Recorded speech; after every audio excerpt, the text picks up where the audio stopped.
As you might notice from this video, we didn't get a great sound on our interviewee's side. We've tried to clear up as much as we can in the editing, and we hope it doesn't detract from your enjoyment of watching this interview. Enjoy.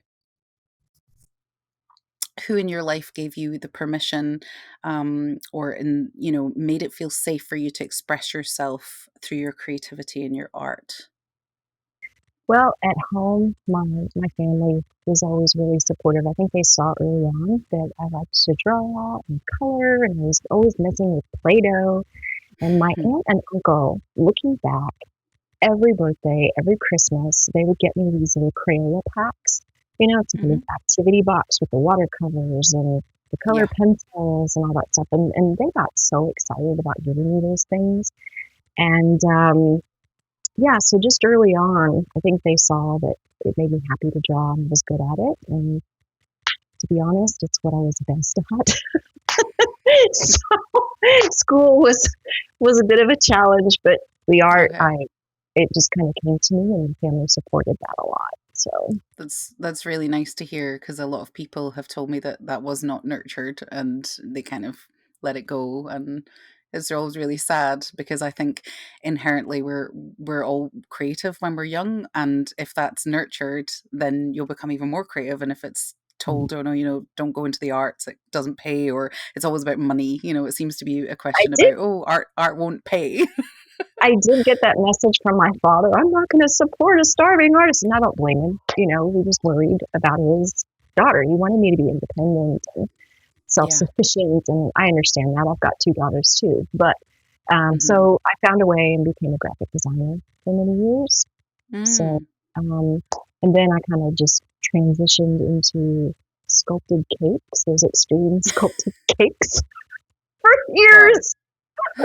I But love then it. I decided, you know what, it's okay that people eat them because I get photographs of them before people eat them.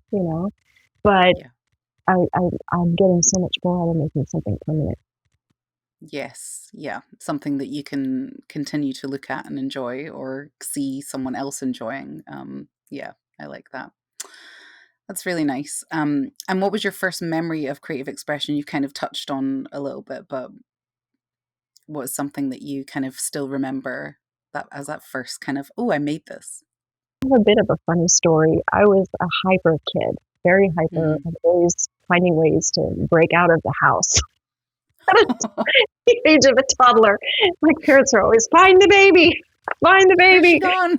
And we lived in foreign countries, and they would kidnap foreign children from America or from Europe or Mm. wherever there was a large market for them. And so they would sell you off into some sex trade or whatever, and your family would never see it again. Mm. So there was a certain amount of fear with my parents trying to keep me in the house. But I Yeah. remember I broke into the neighbor's garage, and he was a painter. He was an oil painter, and I was sort of playing in his tubes of paint, and I got paint Mm. all over me. And so I'm hoping I was a toddler, so I don't remember the details, but I'm hoping I didn't mess up any of his paintings that he had on the easels. But I just remember this sense of wonder, Mm. magical thing that is, and wouldn't it be cool to just be able to make these things out of thin air and look playing with the paint and how the silky paint can be and Mm. clean. And I remember the feeling. And then like I guess my mom found me and brought me home, and I got a stern talking to, and she threw me into the bathroom sink. And I remember my skin on fire. She had turpentine trying to scrub all this oil paint off of me and to get it in my hair, everything. First foray into creative expression. Love it. I was that kid. How did that become something you were passionate about? So you liked it and you knew you liked it, but when did you actually become like, oh yeah, this is I feel good when I'm doing this?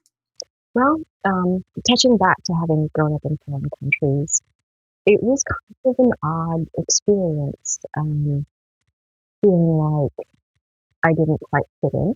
And I was always looking for where do I fit in this picture? The culture is so different, the language is different, everything's different, and I spent a lot of time in Middle Eastern countries.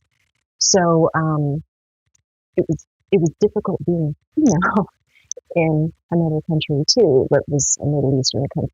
And so I I don't know, I just kind of spent hours and hours in my room making things, drawing things, and it sort of made time and space fall away, and then I could feel at home again, in my own little space. So yeah, I think just being able to escape and really make myself at home, even though I didn't feel at home in the world, I felt at Yeah. home in a little space. Um, what does the purpose of creating mean to you? That's a good question. It sort of helps me move my energy around emotionally, you know? Hmm. It's sort of, I don't know, it sort of moves things through me. So sometimes if I'm very sad, um, Mm-hmm. it sort of picks me up and gives me something else to focus on. And then at the end of it, I just feel differently. Mm-hmm. And I think also, I remember being in art history class and they were talking about pottery and sculpture. And I thought it was really fascinating how those types of um, materials last almost forever. And you can Mm. go all these archaeological digs and look up ancient civilizations and learn so much about what that civilization was like from the physical artifacts that they left behind, and Yeah. politics, everything, culture, food, what they ate, what they wore, that sort of thing. So I think that's why I like sculpture so much is the fact that it can keep telling a story over time. I like It, that. the chances of it surviving a flood or fire or other things are so much higher.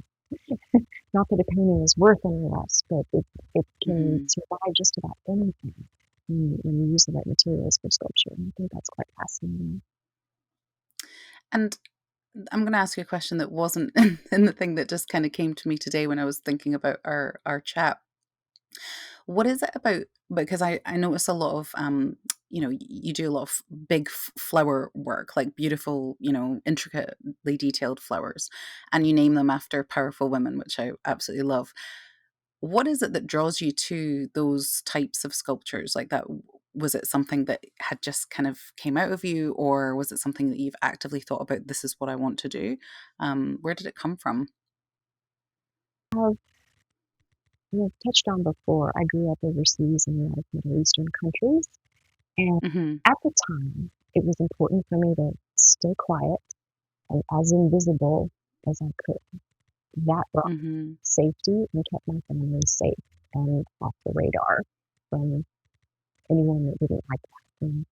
So it was important for me to be meek and quiet and as invisible as possible. But in my older years, it's still a habit that I kind of fall back into. I kind of default to that. And I'm constantly reminding myself,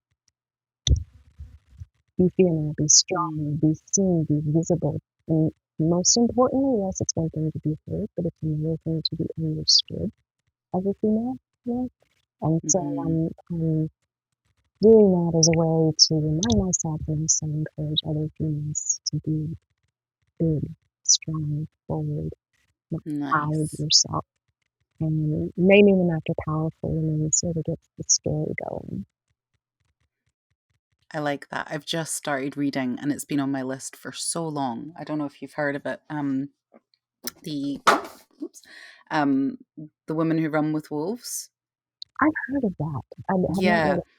I've heard about it for years, and I've always thought when the time is right, I will read it. And again, it's about that reclamation of that powerful woman that you are inside, and that a lot of us have been kept. Not to turn this into a feminist talk, but a lot of us have been kept sort of and myself going through perimenopause at the moment. It's a real you start to notice parts of yourself you've never noticed before. And I went into a bookshop the other day and this book was just literally staring me in the face. And I said, now's the time. Now is the time I need to actually read this book. It's been on my radar for so long, and yeah, I started it last night, and it's beautiful. And when you were saying about the women, I just felt this like goosebumps because Yeah. it's about that reclaiming who we are as wild women. Mhm. And so Mhm. that really speaks to me when you say about your sculptures and why you name them after powerful women. So I like that a lot. That's good. So yeah. I'm gonna put that book on my list. It sounds good. Yeah, it's really good so far. I mean, I've just read the introduction, but I'm like, yeah, I like it. Um, so how do you remain connected to your art on a weekly or daily basis? Like, is it something that you have to sort of trudge yourself to the studio, or how do you actually connect with your art? In what ways? It depends. I mean, I think like everything, there's an ebb and flow, and we go through Mm, period cycles. There are times where I cannot wait to get in the studio to start something new.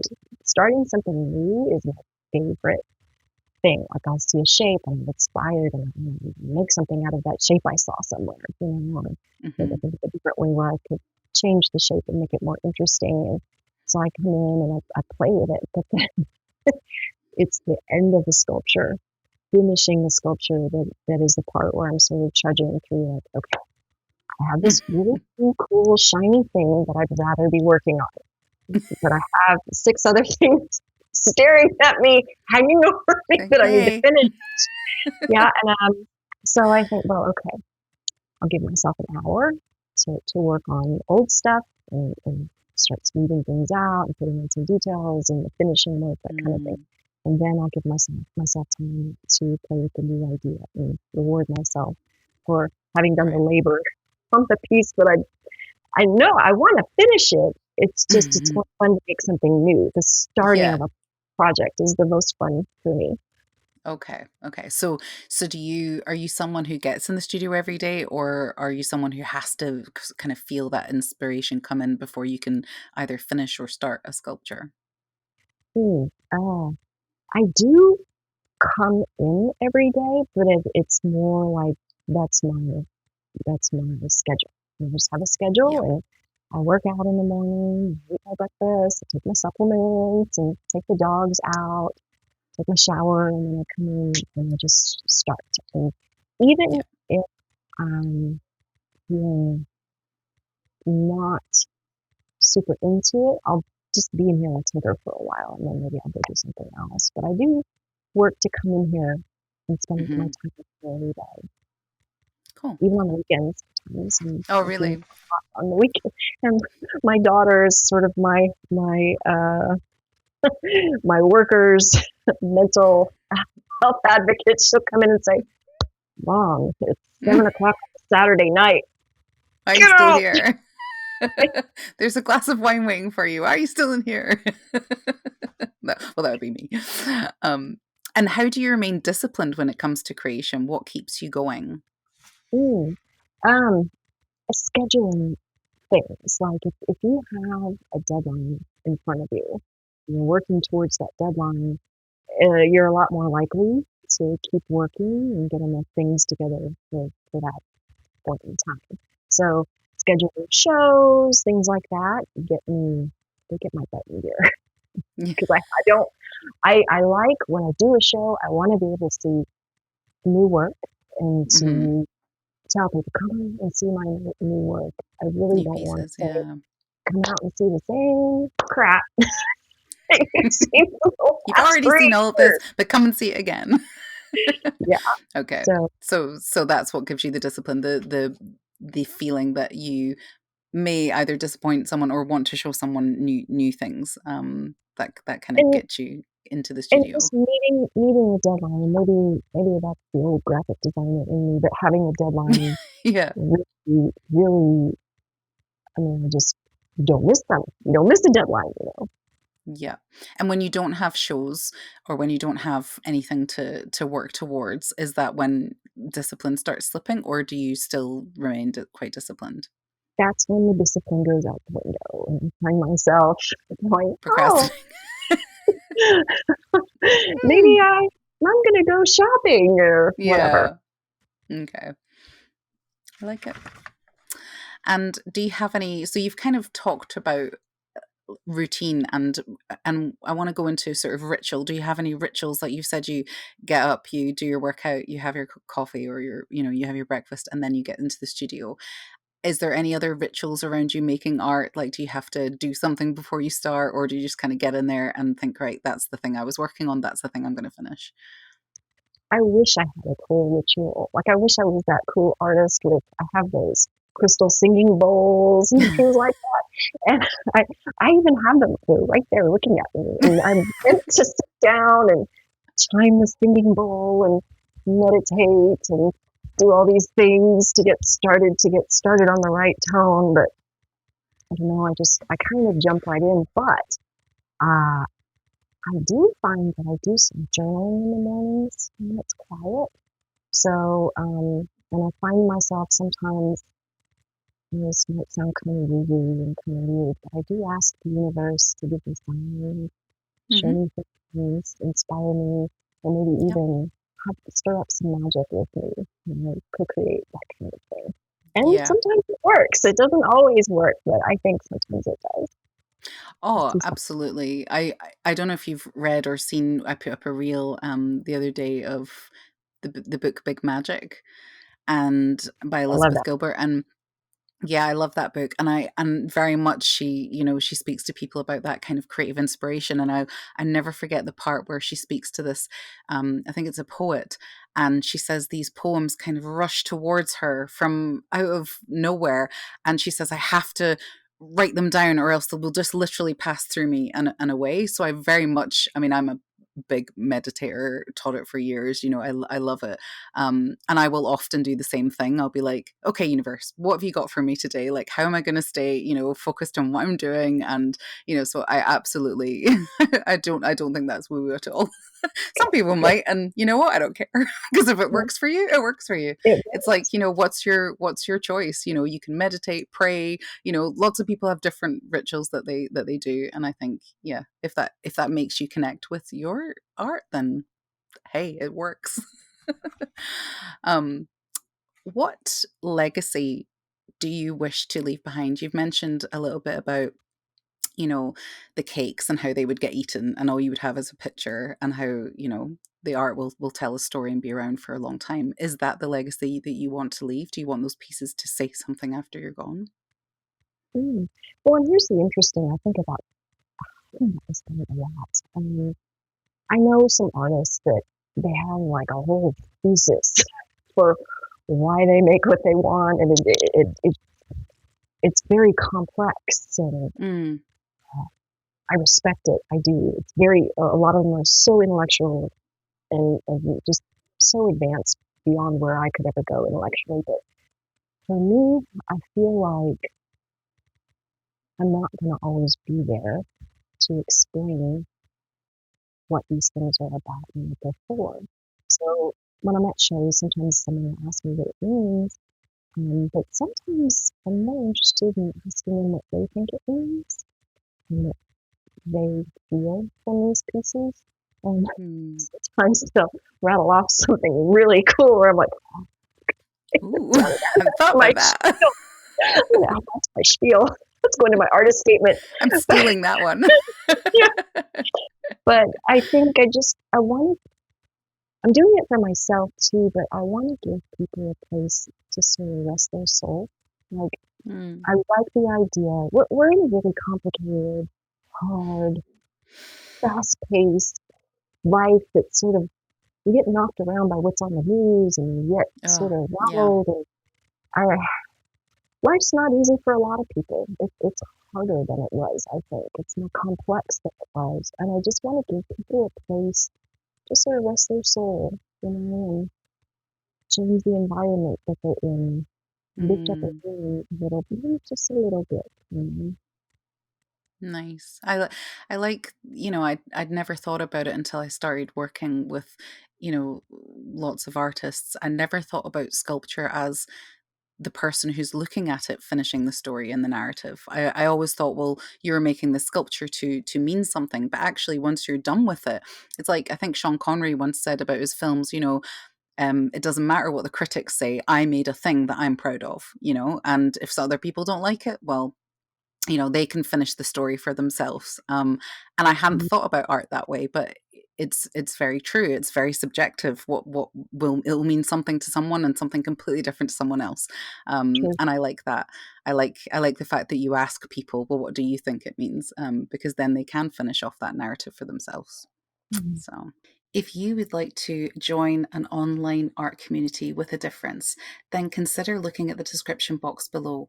We are opening up an online art portal with a difference. So, if you would like to ignite, elevate, and explode your creativity and work on your inner artist as well, with lots of coaching and mindfulness tips and all good things like that, then have a look below and register your interest with us today.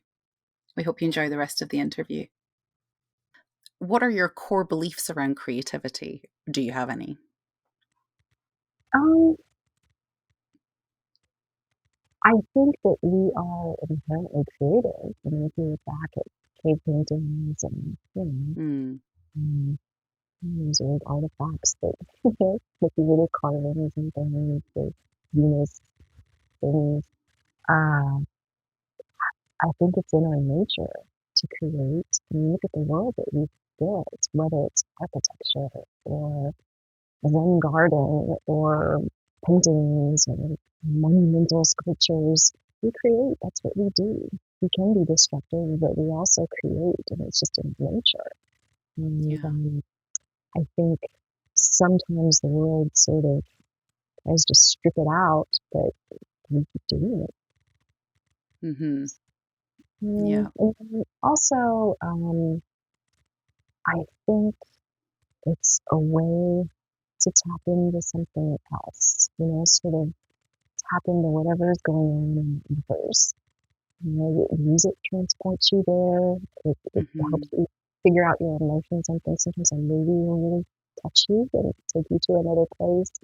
And sometimes it's as simple as, looking at a pretty flower or a painting. Or Hmm. I think that it can affect your emotions on that level. Yeah, I recently found an artist. He's actually made it to number one in the UK on the album charts, which is insane because he has no. He did it all by himself, no label, nothing.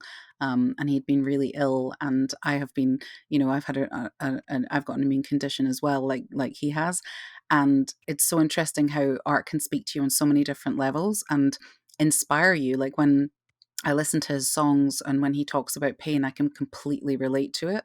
And it also inspires my writing because I write. And, I never saw myself as a creative person, but because I didn't make things with my hands like Kim does or like you do, I'm like, I don't think I could ever do something like that. But I create with words. And I never saw it like that before, but when I watch this guy, I'm like, yeah, he is literally an artist in every sense of the word. He is, he makes these gorgeous movies for his videos. He writes the most beautiful poetry for his music. He's a rapper as well, and yeah, it's very inspiring. um, and I do believe that if we keep doing something that we absolutely love, then something has to happen from it. And you are a testament to that. You have been on TV talking about your sculptures and you've had shows talking about your sculptures, because you kept working at it and you kept doing something that you loved. And I think if we keep doing something, someone once said to me, if you look at a bookshop, when I was saying, oh, I will never, write a book or whatever. And they said, if you look at a bookshop, one day they were looking at a bookshop and they looked at all these titles on the walls. And they said, well, does that mean that every single person that's written a book in here is better than me?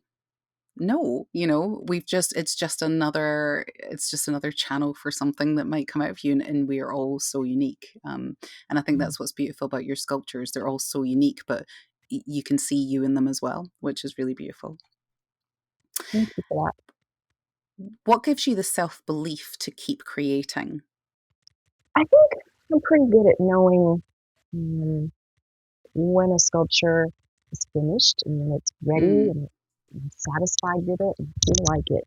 I like things that sort of almost look like they levitate and they kind of defy gravity. And when I feel like it's strong but somehow still defies gravity and there's a nice composition to it, and I like it when you can look at it one way and it looks like one thing, and then you look at it at another angle and it looks like something mm, else. That's when I get a lot of excitement and satisfaction out of it. Sometimes it can be a little bit hard to know when a sculpture's finished, but it kind of stops talking to me when it is finished. It'll stop asking me to do things anyway, if that makes any sense. Mm, yeah, yeah. So your art talks back to you and says, "I'm Yeah, done. No more tinkering." it's like Don't it's asking me to solve problems, you know. yeah, put the tools down. Um, what or who continues to inspire you? You've touched a little bit on that, but is there anything that greatly inspires your work? Well, um, because I am an introvert, I tend to spend a lot of time alone in the studio, but I Mhm. do make myself go out. And here in the Houston area, it's a little bit of a subtropical environment. Mm. So, there's flowers just everywhere. Big blossoms on and cantaloups everywhere, plumbago's blooming, the whole bush is covered with blue flowers. It's just um, we've had a bit of a drought, so it's kind of slowed down. But the spring and the fall, when it's really nice out, it just explodes with flowers. And I used to make figurative work, uh, Mhm. but I found that I wasn't enjoying making it so much. Somehow I got the message along the way that that was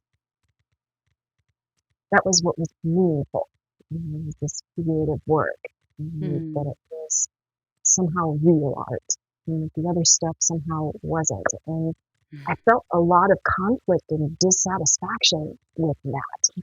So I thought, you know what? Screw it. What these other people were telling me to do. I'm just gonna do what's fun and what I enjoy doing. And so now I'm making some abstracted forms and flowers and things that sort of feed my soul. Nice. Nice. And other people are obviously connecting with them as well. Um, I think that's kind of the next question is where do your ideas come from? Obviously nature is a big one for you and very abundant in its gifts to you from where you live. Do your ideas come from anywhere else like music or movies or Mm. Yeah, just studying flowers and botanical shapes and natural forms.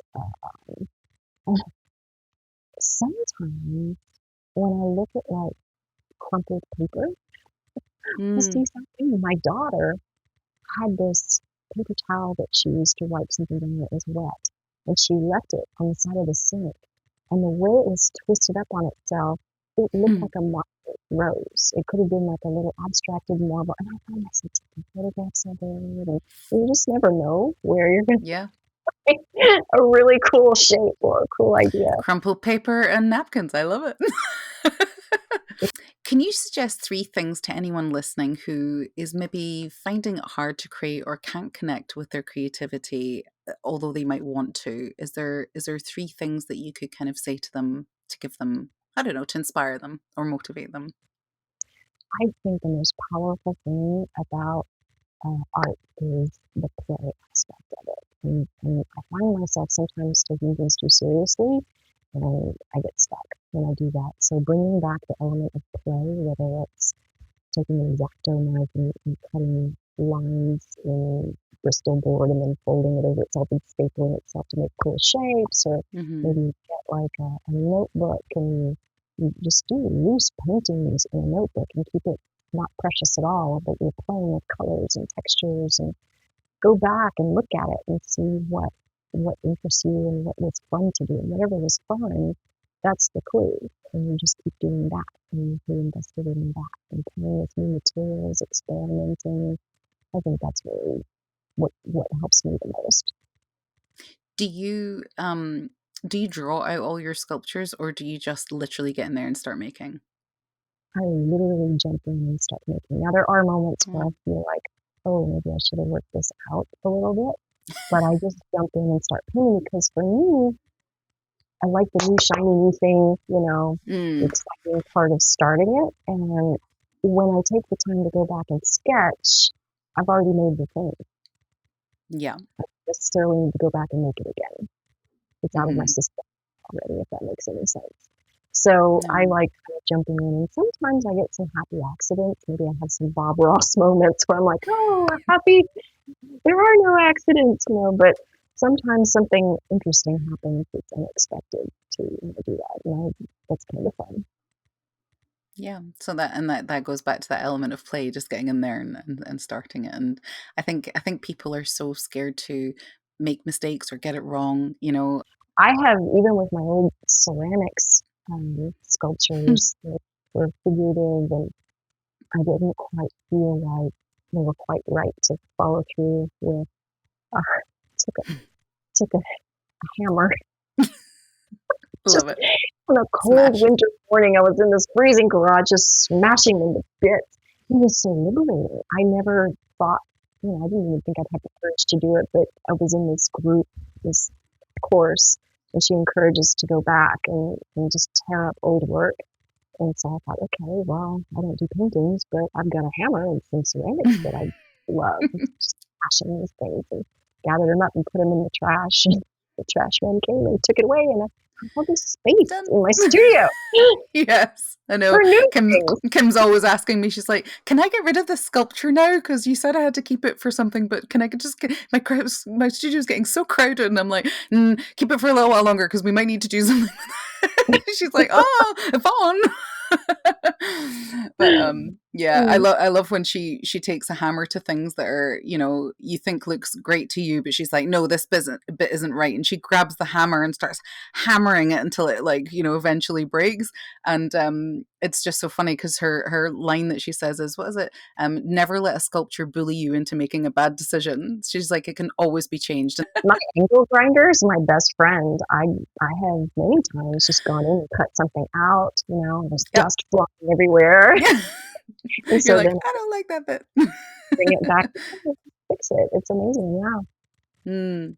Well, thank you so much for sharing all those gems with us. I'm sure people will find what you've got to say really interesting. I know I did. Thanks, Yvonne. You're always fun to Yeah. talk to. Oh, thank you. See you soon.